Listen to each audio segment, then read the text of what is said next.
성경은 마태복음 7장 15절에서 23절까지의 말씀입니다.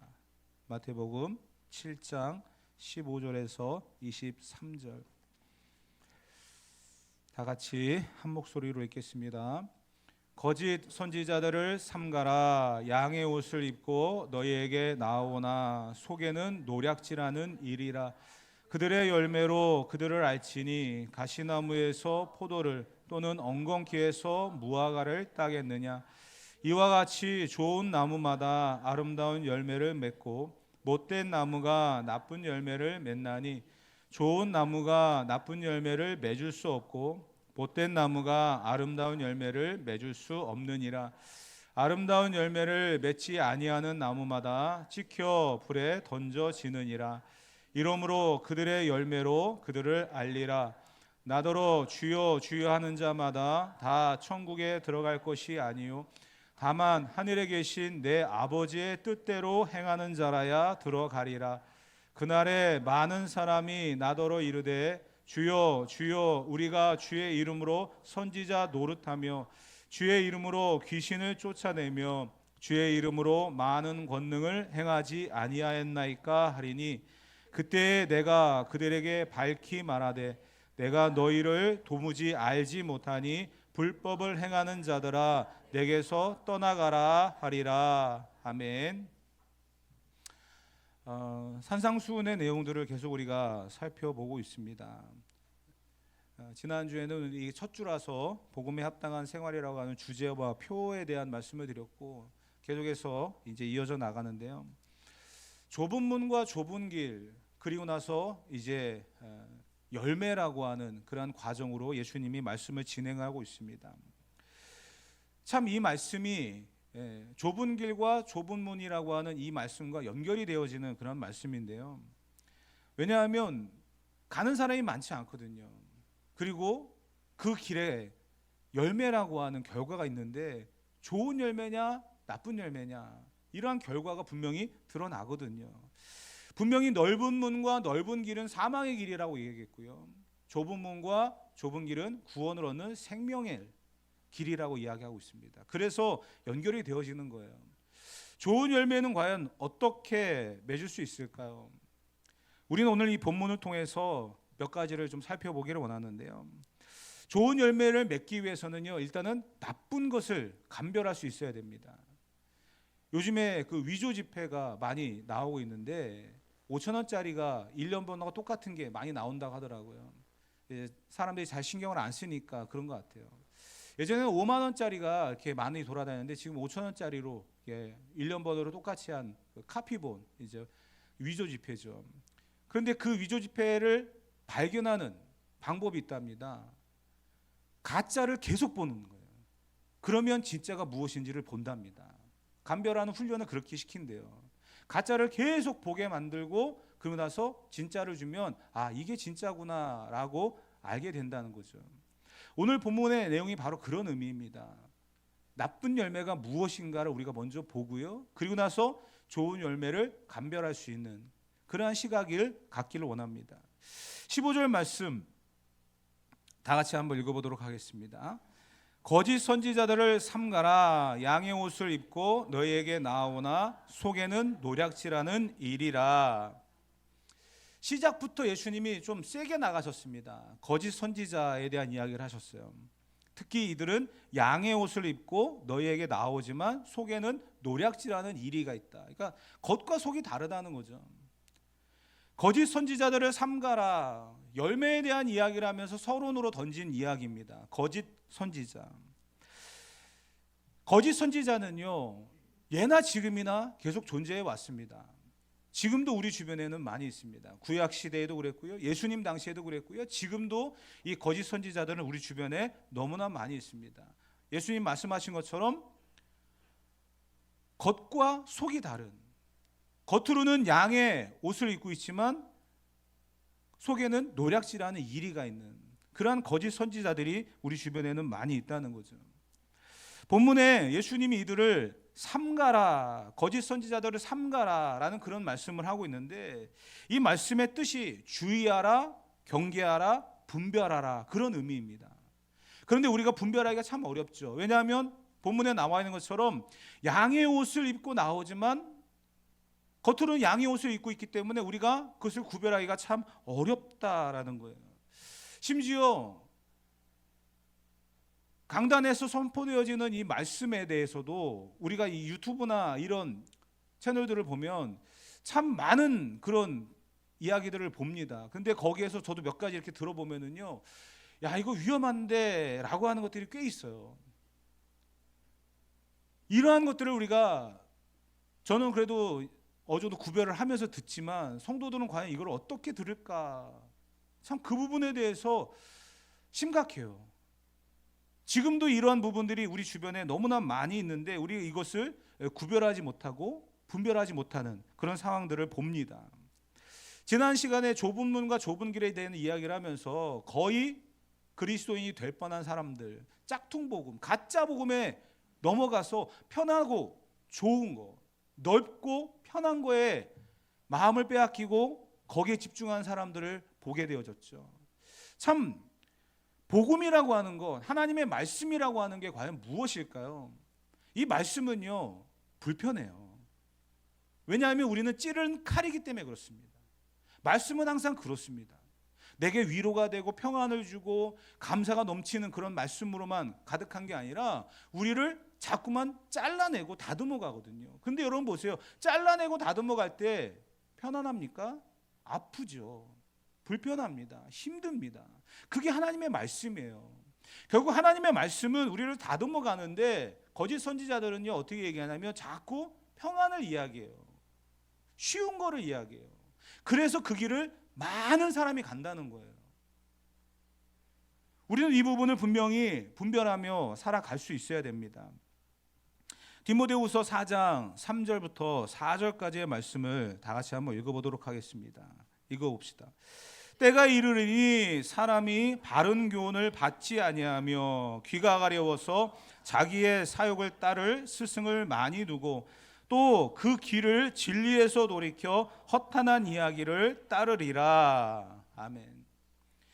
바른 교훈을 받지 아니하고 자기의 사욕을 따를 스승을 많이 두고 귀가 진리를 듣지 않는 그러한 시대를 우리가 살아가고 갈 수 있다는 거예요. 인터넷이나 이런 데 나오는 것 중에 가짜 뉴스라고 하는 게 있습니다. 가짜 뉴스. 근데 사람들은 그것을 진짜처럼 보죠. 그리고 믿습니다. 그래서 나오는 이야기가 팩트 체크란 말이 있잖아요.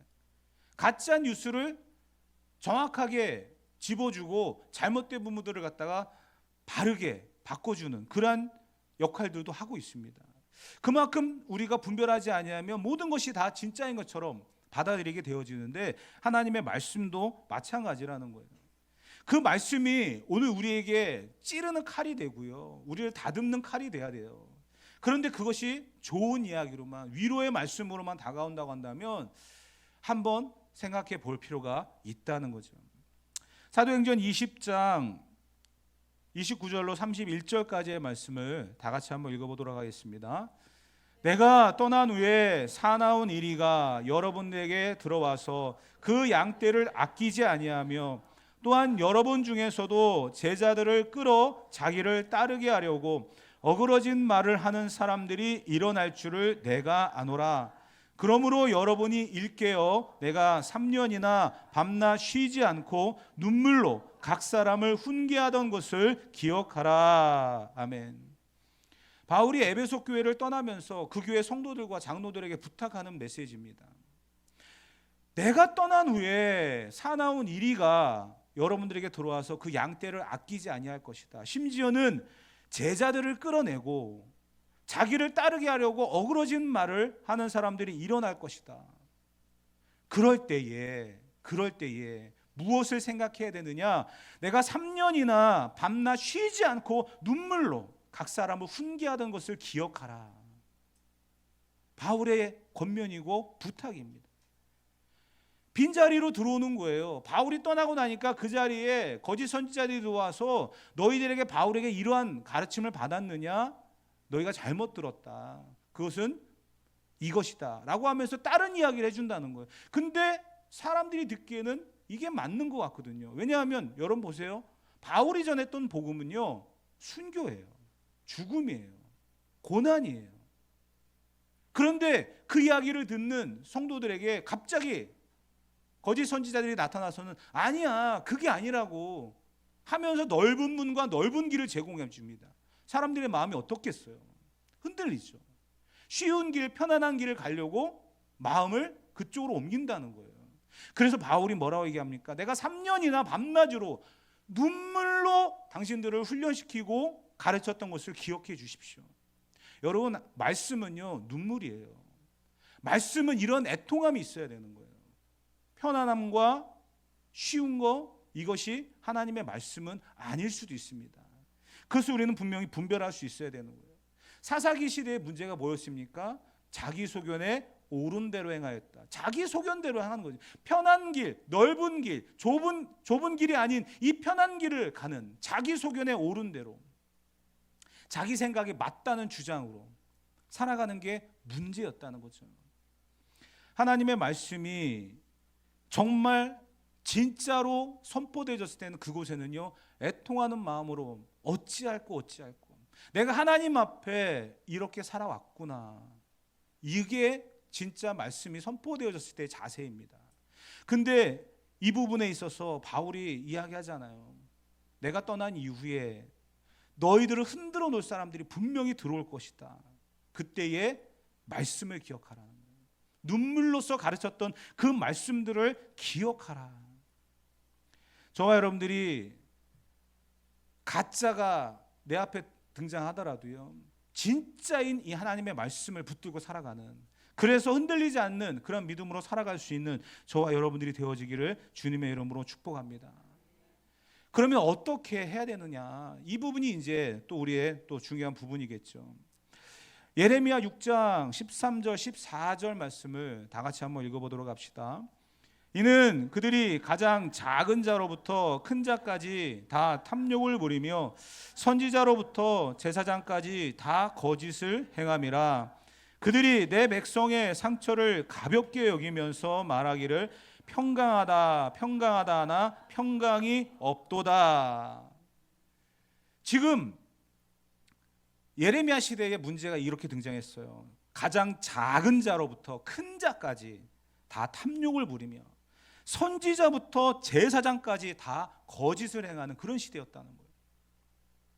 그러면서 그들이 백성들의 상처를 가볍게 여기면서 오히려 이런 말을 했대요. 평강하다 평강하다. 아무 문제 없다는 거예요. 문제는 너무나 심각한데, 거짓 선지자들은 그렇게 이야기했고, 심지어 그 이야기를 듣는 작은 자로부터 큰 자까지 다 그것이 맞다라고 생각했다는 거예요. 그래서 예레미야 선지자의 별명이 뭔지 아십니까? 눈물의 선지자예요. 그 시대가 그렇게 탐욕과 거짓으로 가득한데도 그것을 보지 못하는 거예요. 사람들이 평강이다, 하나님의 은혜다, 넓은 문 넓은 길로 가고 있다는 거예요. 많은 사람들이 그 길로 가고 있습니다. 좁은 문과 좁은 길은 그 길로 가는 사람이 적다라고 얘기했어요.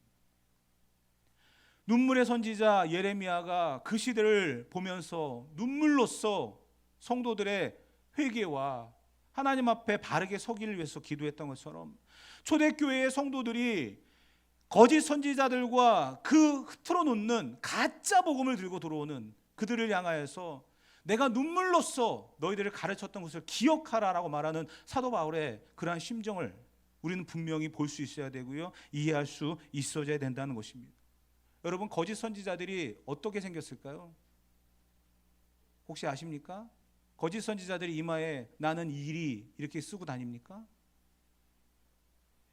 본문에 양의 옷을 입고 있다 해가지고서 그 옷을 벗겨보면 여러분이 알 수 있습니까? 다 벗겨볼 거예요? 어떻게 구별할 수 있겠어요? 우리는 분명히 하나님의 말씀에 대한 기준을 가지고 살아갈 수 있어야 됩니다. 이 한 원칙만 갖고 있으면요, 거짓 선지자들은 충분히 구별할 수 있어요. 말하잖아요, 예레미야가. 평강하다 평강하다. 하나님의 말씀이 평강이긴 합니다. 은혜이긴 합니다. 그러나 그 말씀이 내게 들어갈 때는요, 찌르는 칼로 들어올 때가 되게 많거든요. 입에 좋은 약 쓰잖아요. 몸에 좋은 약이 쓰다란 말이 있잖아요. 그만큼 우리에게 하나님의 말씀은요, 우리를 치료하는, 우리를 살리는 말씀이기 때문에 달지 않아요. 쓰고 칼로 찌르는 것 같은 그러한 말씀으로 다가올 수 있습니다. 하나님의 말씀은 살아 있습니다. 혼과 영과 및 관절과 골수를 찔러 쪼갠다 하잖아요. 그 말씀이 우리 가운데 들어오는데 평강으로 끝날 수 있겠습니까? 아니죠. 그런데 거짓 선지자들은요, 이렇게 다가올 때가 너무나 많이 있다는 거예요. 심지어는요, 그래서 예수님이 이렇게 이야기를 하잖아요. 16절부터 18절 본문의 내용입니다. 읽어봅시다. 그들의 열매로 그들을 알지니 가시나무에서 포도를 또는 엉겅퀴에서 무화과를 따겠느냐. 이와 같이 좋은 나무마다 아름다운 열매를 맺고 못된 나무가 나쁜 열매를 맺나니 좋은 나무가 나쁜 열매를 맺을 수 없고 못된 나무가 아름다운 열매를 맺을 수 없느니라. 이제 열매에 대한 이야기로 넘어가셨습니다. 거짓 선지자에 대한 이야기를 하면서 나쁜 나무다, 나쁜 열매를 맺기 때문이다, 이제 우리는 좋은 열매를 맺어야 된다라고 이야기하고 있습니다. 사실 당시에 성도들이 굉장히 혼란에 빠질 수밖에 없었던 게 뭐냐면 복음이라고 하는 것이 세워져가는 시기였거든요. 그러다 보니까 복음이 과연 무엇일까? 내가 이 복음을 듣고 이 복음대로 살아가야 될 것인가? 고민이 많았던 그런 시대입니다. 왜냐하면 똑똑한 사람들도 많았고요. 지금까지 배워왔던 그런 환경들이 참 힘들었던 시대거든요. 우리나라에도 복음이 들어왔을 때 이 복음이 들어오는 그 상황 속에서 굉장히 많은 어려움이 있었죠. 순교자들이 생겼어요.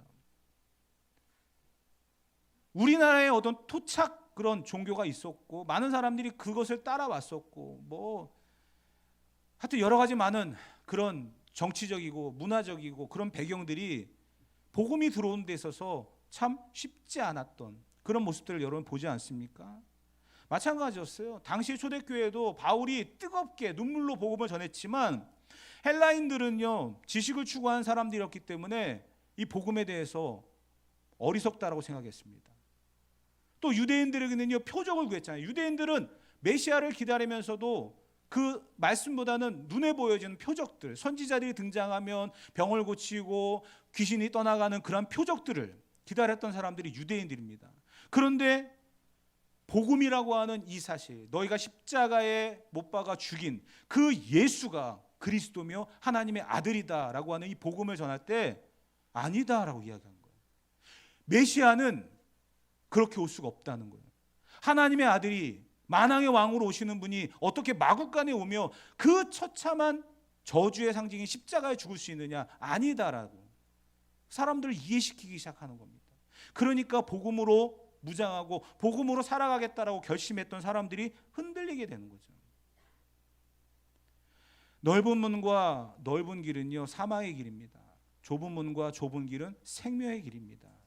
그러면서 예수님이 말씀하시는 이 열매에 대한 이야기를 우리는 집중해 볼 수 있어야 됩니다. 20절에 이렇게 이야기하잖아요. 이러므로 그들의 열매로 그들을 알리라. 우리는 과연 어떠한 열매를 맺으며 살아가고 있습니까? 우리의 열매는 과연 어떻습니까? 요즘에 그 제주도에서 나오는 그런 많은, 처음에는 제주도에 귤만 있었잖아요. 근데 지금은 많이 개량을 해가지고 이제 한라봉이 많이 유행하다가 뭐 천혜향, 황금향, 이름도 모르겠어요. 이게 천혜향인지 이게 황금향인지 구별도 안 돼요, 잘. 근데 어떤 거는요, 비싸요. 너무 비싸요. 그러면서 이게 받았는데 딱 뜯어서 먹어보면요, 이게 귤이야? 할 정도로 아무 맛이 없어요. 그래서 심지어 어떻게 하냐면 냉장고에 넣어놓고요, 그냥 시원하게 물 대신 먹어요. 이게 비싼데 귤 맛이 하나도 안 나요. 그럼 맛을 분석을 하기 시작하는 거죠. 이것을 과연 귤과 무엇을 접붙였을까? 분석을 해보지만 그걸 제가 분석한다고 알겠습니까? 근데 귤이 아니에요. 여러분, 어떤 열매를 맺느냐 굉장히 중요한 부분입니다. 그래서 예수님이 하시는 이야기, 사실 이거는 다음 주에 다룰 부분이었지만 이 좋은 열매를 어떻게 맺을까, 가짜가 무엇인가를 구별하기 위해서 잠깐 인용할 겁니다. 다음 주에 자세하게 더 풀어나갈 건데요. 21절부터 23절 다 같이 읽어봅시다. 나더러 주여 주여 하는 자마다 다 천국에 들어갈 것이 아니요 다만 하늘에 계신 내 아버지의 뜻대로 행하는 자라야 들어가리라. 그날에 많은 사람이 나더러 이르되 주여 주여 우리가 주의 이름으로 선지자 노릇하며 주의 이름으로 귀신을 쫓아내며 주의 이름으로 많은 권능을 행하지 아니하였나이까 하리니 그때에 내가 그들에게 밝히 말하되 내가 너희를 도무지 알지 못하니 불법을 행하는 자들아 내게서 떠나가라 하리라. 아멘. 참 이 말씀을 예수님이 왜 하셨을까? 열매에 대한 이야기를 쭉 해나가시다가 이 말씀을 왜 하셨을까? 시작이 뭐였습니까? 거짓 선지자예요. 거짓 선지자. 그러면서 나쁜 열매를 맺고 있다라고 이야기하고 있거든요. 그 나쁜 열매가 뭘까? 21절부터 보게 되어지면 주여 주여 하는 자들이 있다는 거예요. 심지어는요 선지자 노릇을 하는 사람이 있다는 거예요. 근데 이 선지자 노릇이 그냥 하는 게 아니에요. 보면 뭐라고 얘기합니까? 귀신을 쫓아냈고요, 많은 권능을 행했대요. 그런데 그냥 한 게 아니에요. 주의 이름으로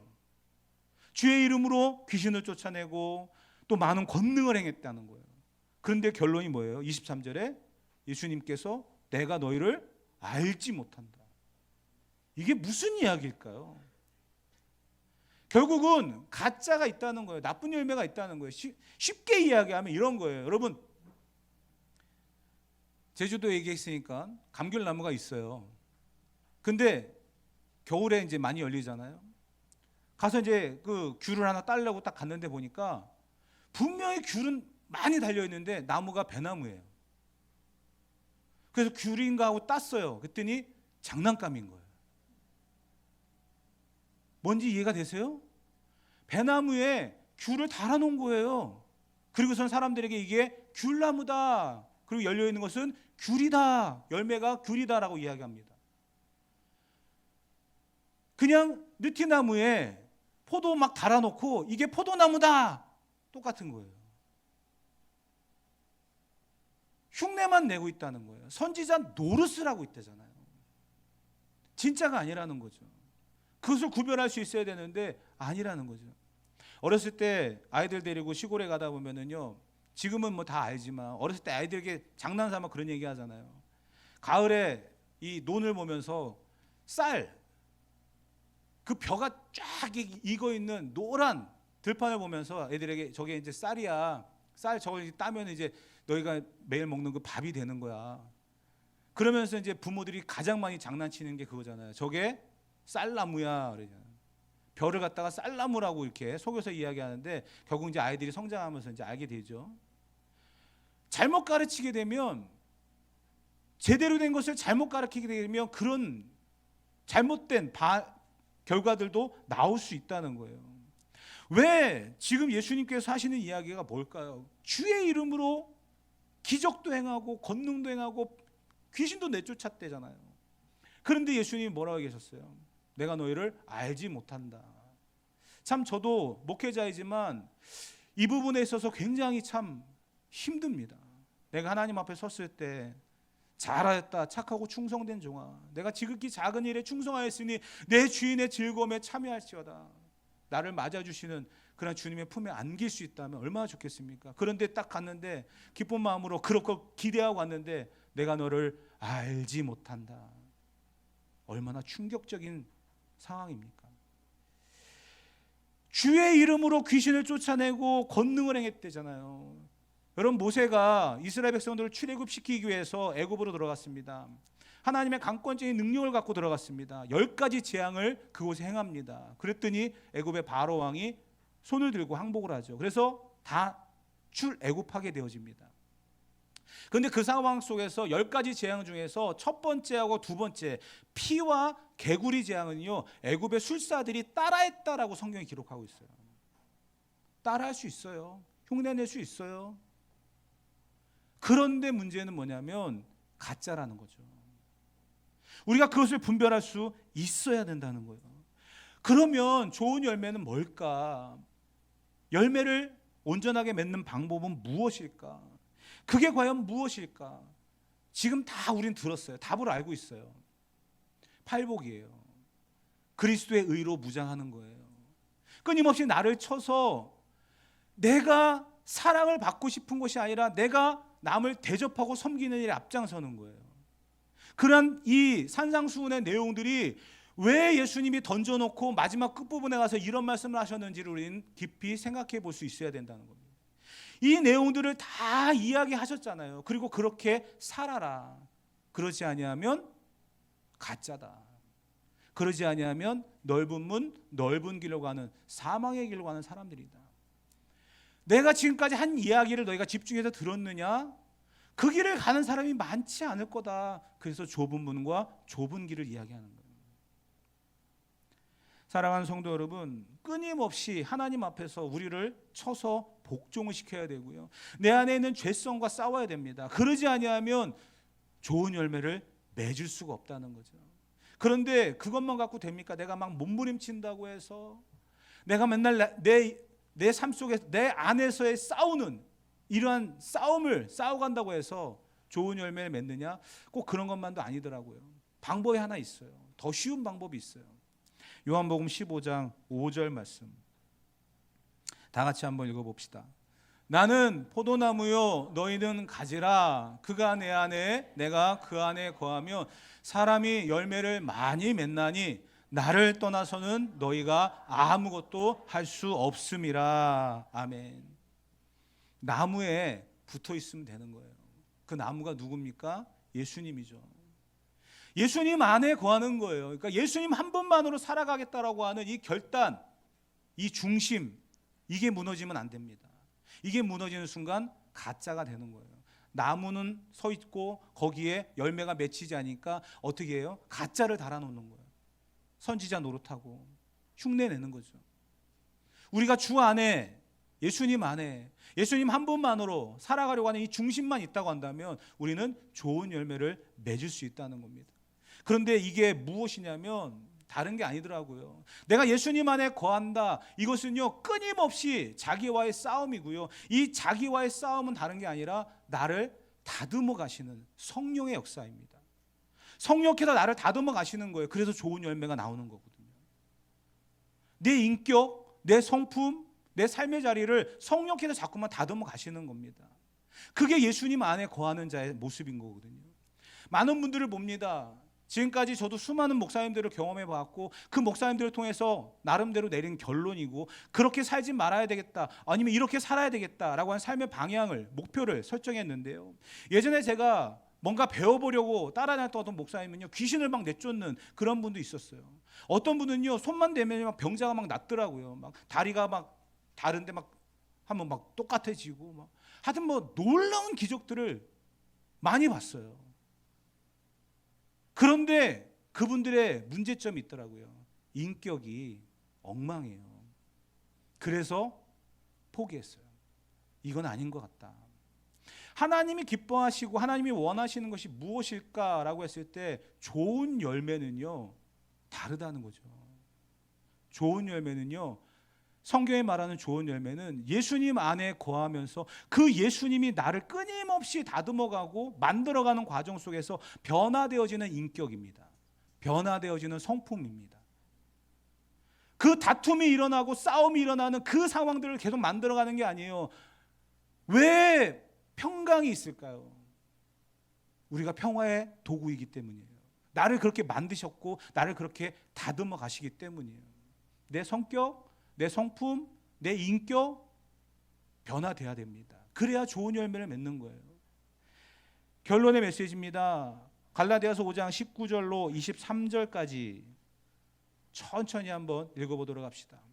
육체의 일은 분명하니 곧 음행과 더러운 것과 호색과 우상 숭배와 주술과 원수 맺는 것과 분쟁과 시기와 분냄과 당짓는 것과 분열함과 이단과 투기와 술취함과 방탕함과 또 그와 같은 것들이라. 전에 너희에게 경계한 것 같이 경계하노니 이런 일을 하는 자들은 하나님의 나라를 유업으로 받지 못할 것이요 오직 성령의 열매는 사랑과 희락과 화평과 오래 참음과 자비와 양선과 충성과 온유와 절제니 이 같은 것을 금지할 법이 없느니라. 아멘. 19절부터 21절에 말하고 있는 게 다 육체의 일 아닙니까? 육체의 일. 이 육체의 일 선지자 노릇하면서도 얼마든지 합니다.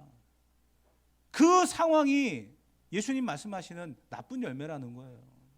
그런데 성령의 열매가 뭐라고요? 사랑부터 시작해서 희락, 화평, 충성, 온유, 절제, 인내와 자비와 양선, 인격이에요. 삶으로 드러나는 성품이에요. 그것이 성령의 열매, 좋은 열매라는 겁니다. 귀신을 쫓아내고 방언을 말하고 은사가 있고 정말 대단해 보이지만요, 그 인격이 바로 서 있지 않고 그 성품이 문제가 있다고 한다면 좋은 나무, 좋은 열매라고 할 수 없습니다. 분명한 것은요, 날마다 끊임없이 나를 다듬어 가시는 좋은 열매를 맺게 하기 위해서 나를 다듬어 가시는 성령의 역사가 내 안에서 일어나고, 그것이 끊임없이 나를 새롭게 만들어서 오늘도 성령의 열매들이 맺어지는 그러한 삶이 되기를 기도하고 도우시는 예수님이 계시고, 그 안에 붙어있기만을 원하고 계시는 그분이 있다는 사실을 우리는 잊지 말아야 할 것입니다. 그래서 결국 좋은 열매는요, 예수님을 닮아가는 거예요. 예수님을 닮아가는 거예요. 그렇게 힘쓰고 노력하고 또 싸우면서 내 인격, 내 성품 변화되어지고 새로워지고 성장해서 좋은 열매를 많이 맺을 수 있는 저와 여러분들 되어지기를 주님의 이름으로 축복합니다. 우리의 시선은 십자가에 날마다 맞추어져야 됩니다. 내 인격을 다듬어 가시는 그 십자가의 은혜가 있을 때 우리는 좋은 열매를 맺게 될 줄 믿습니다. 오늘도 손 내미시는 주님 붙잡고 우리가 좋은 열매를 맺는 좁은 문, 좁은 길을 걸어갈 수 있는 믿음의 성도들 되어지기를 주님의 이름으로 축복합니다.